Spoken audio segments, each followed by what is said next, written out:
Hi hello welcome to our channel. నేను మీ సిరి. ఈరోజు మనం చెప్పుకోబోయే కథ మిసెస్ అగస్త్య పార్ట్ 56. కథలోకి వెళ్లే ముందు వీడియోని లైక్ చేసి హైప్ చేయడం మర్చిపోకండి ఫ్రెండ్స్. కూని రాగాలు తీస్తున్నాను నేను. నాకైతే పాటలు పొట్టకొస్తున్నారా తనెలా భరిస్తున్నాడో ఏంటో. తనైతే ఏం మాట్లాడలేదు, కానీ నేను బోల్డని సంగతులు చెబుతూనే ఉన్నాను.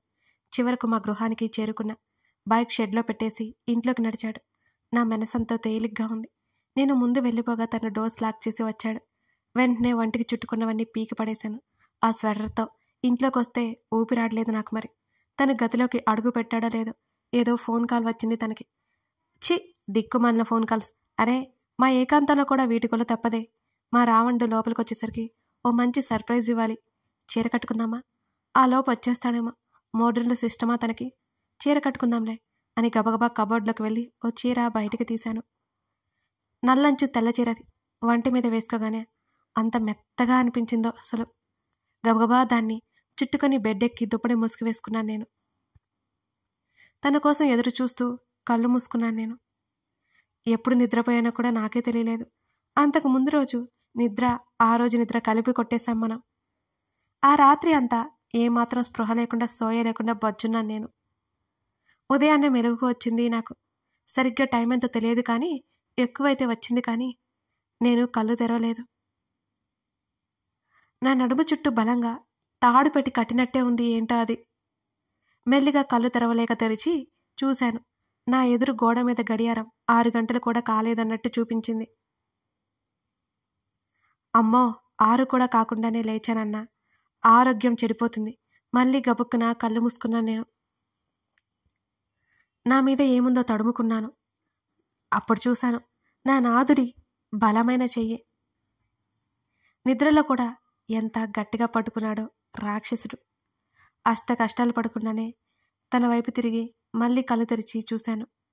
రాత్రంతా బాగా నిద్రపోవడం వల్లేమో ఏంటో కళ్ళు మూసుకున్నా సరే నాకు నిద్ర రాలేదు. తల కాస్త కిందకు వంచి ఒక చెయ్యి నా చెయ్యి మీద వేసి మరొక చెయ్యి నా తల మీద చాపినట్టుగా తన గాఢమైన నిద్రలో ఉన్నాడు. నిద్ర మత్తులో కళ్ళు చిన్న చిన్నగా చేసి చూస్తున్నా తన్ని. నిన్నటి రోజున నన్నంత హడలగొట్టేశాడు. ఎంత మంచోడు. నన్ను అసలు ఏమీ అనలేదు. నేను నిన్ను చులకనగా చూస్తున్నాను, ఏది మరోసారి అను. ఆ మాట అసలు నా చెంప మీద కొట్టలేదంతే. నాకు కొట్టినట్టుగా అనిపించింది. అరే, రాత్రి చీర కట్టుకుని కూడా వృధానేనే. తను వచ్చేసరికి నిద్రపోయాననే విషయం అప్పుడు గుర్తుకొచ్చింది. వచ్చే జన్మలో కూడా తనే నా హస్బెండ్గా రావాలని దేవుడికి తెగ మొక్కేసుకున్నాను నేను. కాకపోతే ఈ జన్మలో పెట్టిన కష్టాలు పెట్టద్దు మమ్మల్ని. తన చెంప మీద నా చెయ్యి చేరింది. తన తల నా హృదయంలోకి చొచ్చుకుపోయింది. ఎందుకో తెలియదు కానీ తన్ని చూస్తూ ఉన్న కొద్ది నాలో ప్రేమ అలలై అలలై ఉవ్వెత్తున ఎగిసి పడుతోంది. చిన్న కదలికలకి మెలకు వస్తోంది. ఇక నా కదలికలకి మెలకు రాకుండా ఎలా ఉంటుంది తనకి?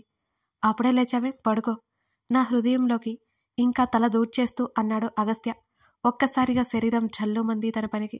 ఇదెక్కడే న్యాయం, పడుకో అంటావు. నువ్వేమైనా బుద్ధిగా ఉన్నావా అని అడిగాను నేను. అయినా పడుకోబోయేటప్పుడు చీర కట్టావేంటి అని కుర్చీలు లాగేస్తూ అన్నాడు తను. నీకోసం కాదు, నాభి మీద నుండి పైకి పాకుతున్నా తన చేతిని తోసేస్తూ అన్నాను. నాకోసం నేను అడగకుండానే చెప్తున్నానంటే నాకోసమే కదా. తన బలమైన కౌగిలిలోకి నన్ను లాక్కున్నాడు తను. ఇప్పుడైతే కాదు, తన చేతుల నుండి తప్పించుకోవడానికి గింజుకుంటున్నాను నేను.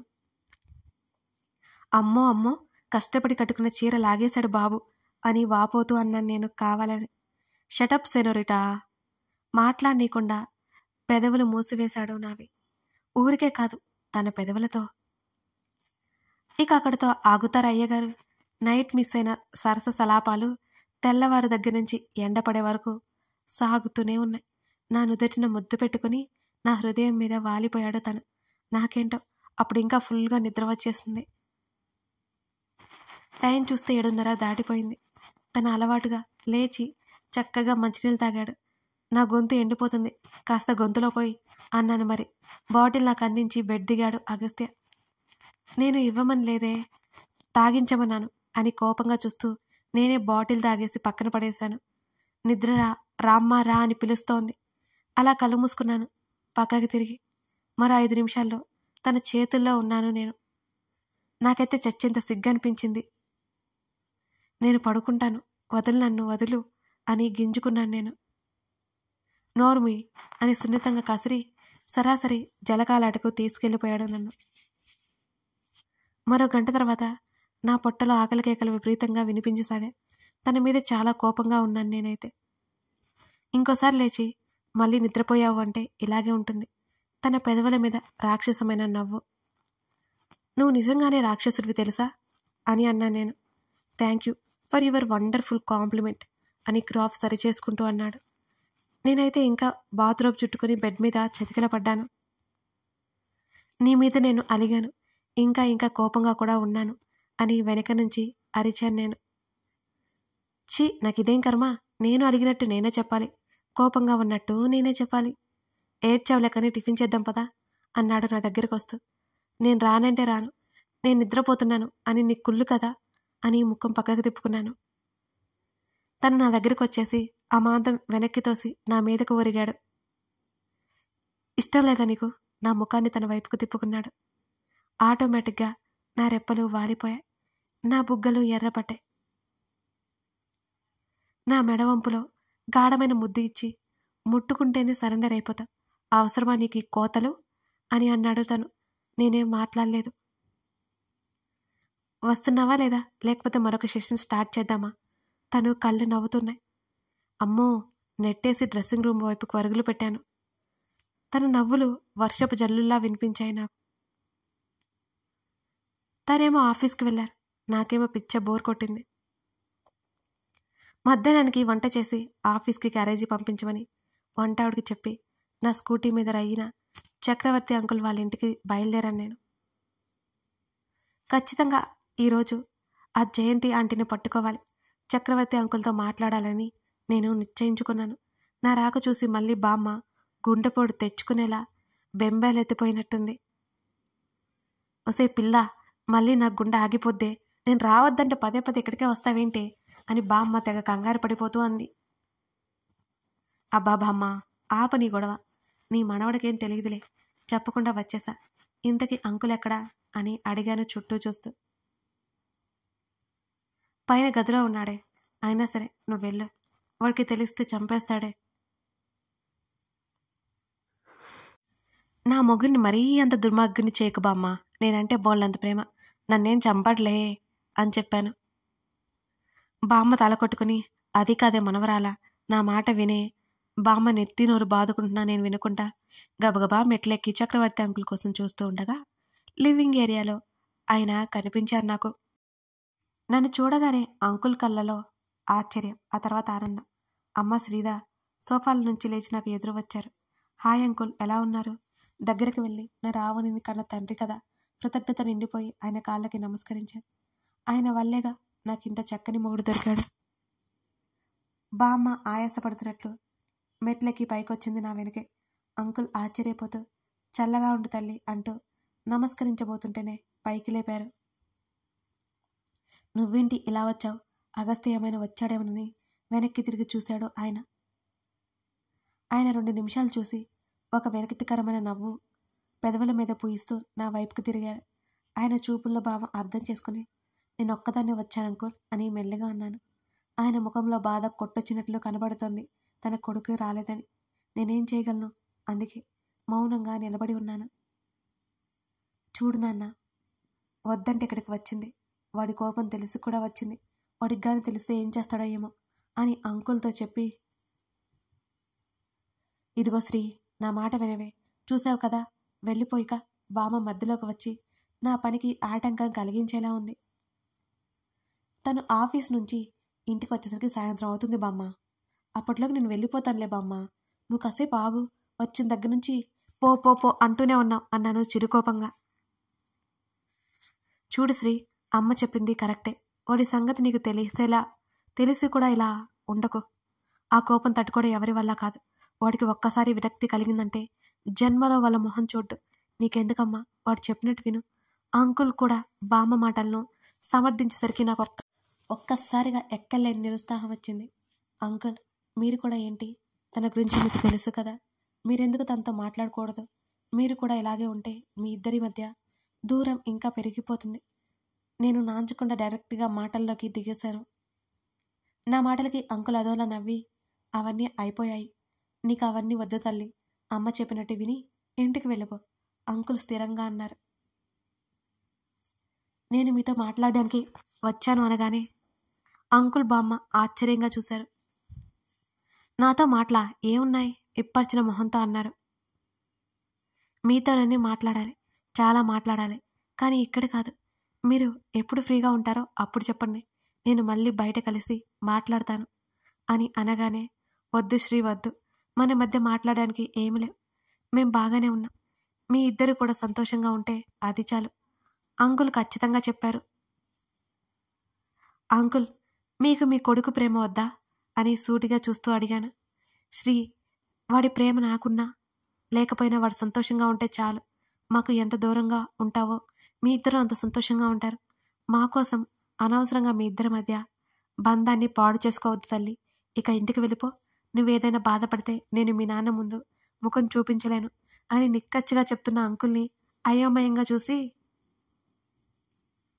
అంకుల్, మీ కొడుకు ప్రేమ మీకు అవసరం లేదేమో, కానీ నా భర్తకి తన తండ్రి ప్రేమ అవసరమే, తను వద్దు అని దూరం పెట్టి తండ్రి ప్రేమ దక్కక ఒక వైరాగ్యంతో బ్రతికాడు ఇన్నాళ్ళు, తల్లి తండ్రి ఇద్దరూ లేరు, తనకు ఎలా ఉంటుందో ఆలోచించండి, అసలు నేను వచ్చింది తన కోసమే.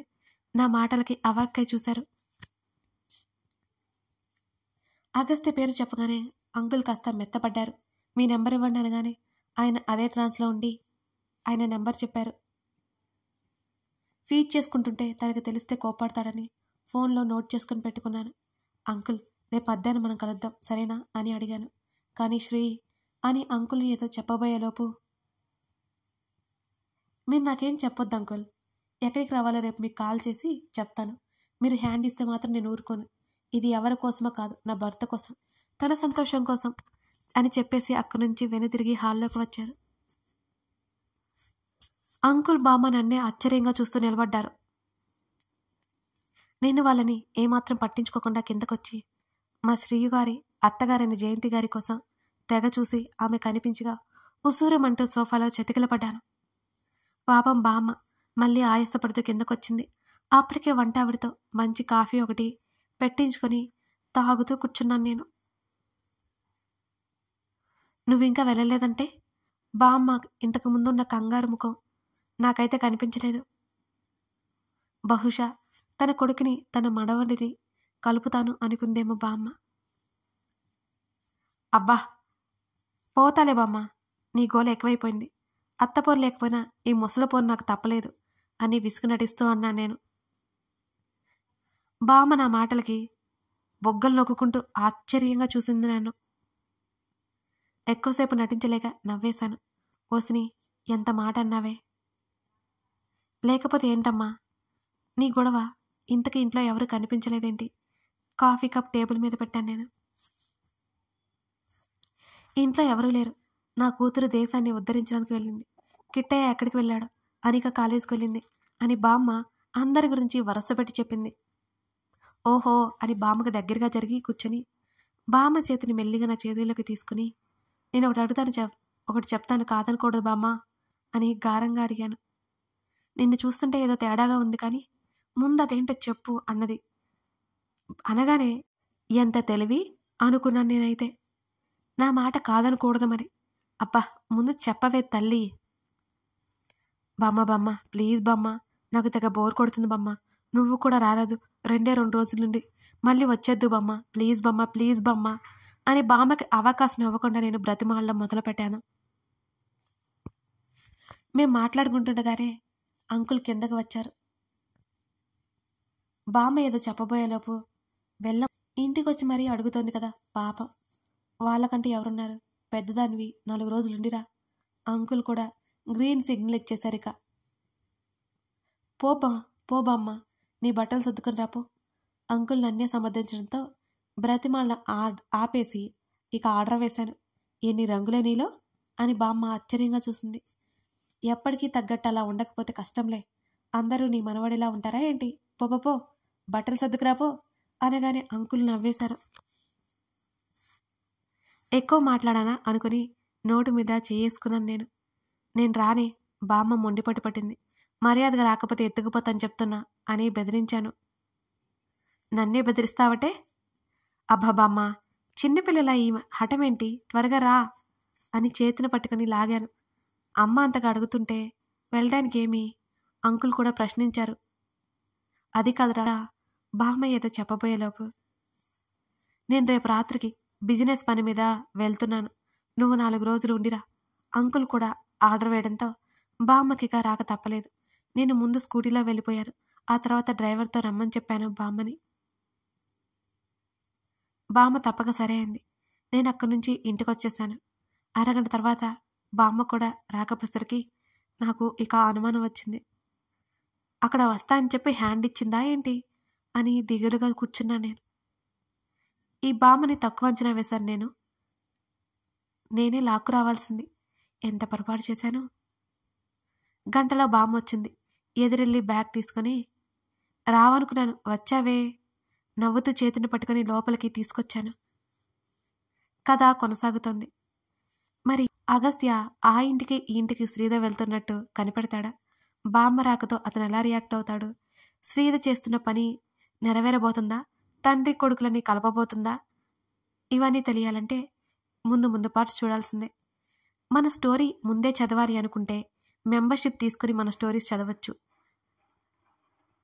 మెంబర్షిప్ తీసుకోవాలంటే జాయిన్ బటన్కి వెళ్తే ఆ ప్రాసెస్ మీకు అర్థమవుతుంది. ఇంట్రెస్ట్ ఉంటే, ముందుగా స్టోరీస్ని చూడాలని ఉంటే తప్పకుండా మెంబర్షిప్ తీసుకుని చదువుతారని ఆశిస్తున్నాను. Thank you for watching this video.